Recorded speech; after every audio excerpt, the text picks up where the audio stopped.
Pricing art is really hard and is the root of a lot of self-esteem issues, but hopefully maybe I can give you some helpful tips or something today. So yeah, if that's something you want to know about, then that's what this video is intended to help with. In my commission advice video, or whatever I titled it, one of my tips had something to do with pricing your art, but I still occasionally get questions regarding prices on commissions, so I thought, maybe that can make its own video and I can expand on what I said there. So what should you take into account when you price your commissions? Some things to consider are how long on average you take to draw, like how long it takes you to draw something typically, the size of your audience as in how big of a following you have, and demand as in how many people are buying your commissions. Something to consider is that freelance is a job, and you should consider minimum wage in your final decision regarding how you price your work. While minimum wage kind of varies depending on where in the world you live and is more fair in some places than others, the federal minimum wage in America is $7.25 an hour. Where I live in the country, it's significantly higher than that, so I googled what it is around where you live.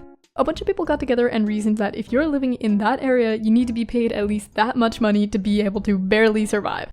So if you're writing your own paycheck, try not to price under minimum wage unless you're fully comfortable doing so and not reliant on commissions as your sole source of income. The point I'm trying to make here is that if you're selling fully shaded art pieces for under $5, you're probably pricing too low.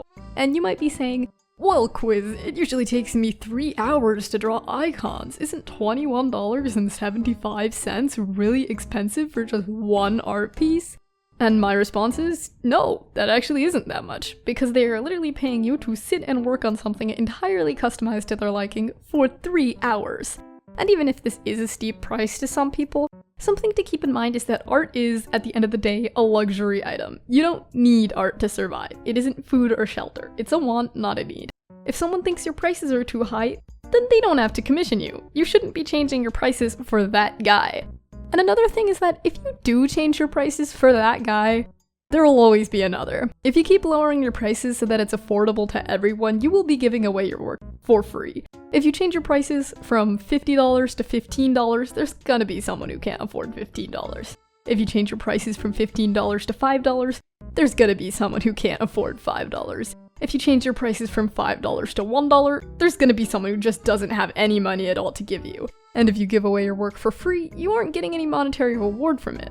Something I want to say is that freelance artists have a tendency to severely underprice their work. It's super common. I'd say my prices are under what they reasonably could be, and while I kind of leave them the way they are since I draw kind of fast and I'm not uncomfortable with what they're at, I think it is really important to understand what is a lot and what isn't in regards to selling your art before you choose your prices. I'm going to slide in a little anecdote here to further emphasize my point that I'm sure a lot of you can relate to. Freelance was my first job, if you can even label it a job considering how low my prices have been for a majority of my time selling. Where I live, you aren't really able to get a proper job until a certain age, and when I learned that selling art online was something that people did, I started to gain an interest in getting some sort of payment in exchange for my work. Since up until that point, I had been giving away work for free.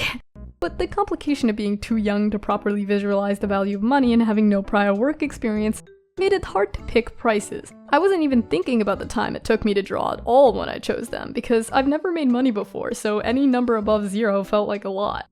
I'd price fully animated icons under $1. And while yes, this wasn't too big of a deal for younger me since I live in a well-off enough household to fortunately not have to worry too much about collecting money on my own, as you get older, you will start to realize that selling 5 commissions and not getting enough money to even stop at McDonald's is not an efficient use of your time.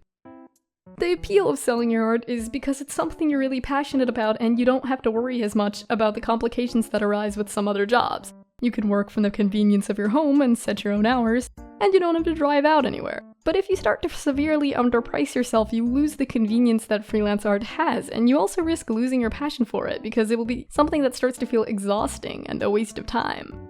One big thing I'll point out, that I have mentioned before in the past, is not to base your prices off of other artists. I don't really know why this advice circulates around, but don't. There are a lot of issues with doing this, and I think it's just one of the biggest mistakes you can make.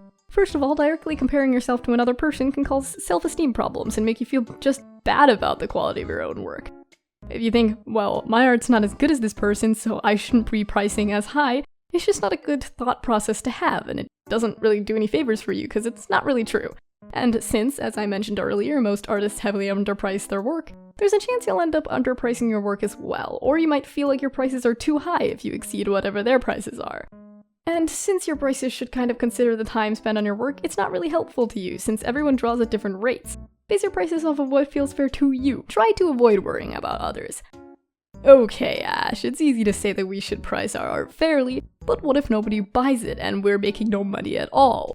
This is a fair question because a lot of freelance artists set up their prices only to get 0 clients afterwards. And this is why earlier I brought up that you should try and factor in the size of your audience into your prices. How many people are seeing your work definitely will affect how many clients you're gonna have. I'd say a majority of people would rather commission artists they're already following over complete strangers. If you sell your work for $30 and a more popular artist is also selling their work for $30, between the two, a client might prefer to commission the more popular artist because that artist has more experience with commissions, and they might also just prefer the brand attached to their work. So you may need to adjust your prices and take baby steps to work your way up to a price you're comfortable with to give people more incentive to buy your work over other people's. And yeah, that probably contradicts what I said earlier, and I apologize for that. I'm not going to lie to you and tell you that freelance is always an easy job and doesn't have a really rocky start for a lot of people. But one thing I will say is don't lower your prices until after you find out that they aren't working. As in, if you want to sell your icons for $15, but you notice your community is on the smaller side, don't immediately lower them to $5 before even trying. Start at $15 and lower them gradually if needed. Experiment with a wide range of possibilities and see which prices work and which don't. And also consider that it's not always your prices that are the issue, and sometimes your commissions will just do better on different days or different months. It's not a job where you can always expect to get the same amount of money consistently, which is just one of the problems that arise with it. It takes a really long time to get into a spot where you can just always expect money at any time you ask for it, because sometimes it just doesn't work like that. So that's all I really have to share here. If there's any advice that I missed that you can think of, feel free to comment it. Again, my prices are on the lower end and I'm not super duper professional or anything, so just think about that and keep in mind that this is all my advice and you don't have to take it if it doesn't feel right to you. I'm just trying to help out since it's one of the most common questions I've seen about commissions and I get asked this like multiple times. Thanks for watching and I'll see you next time.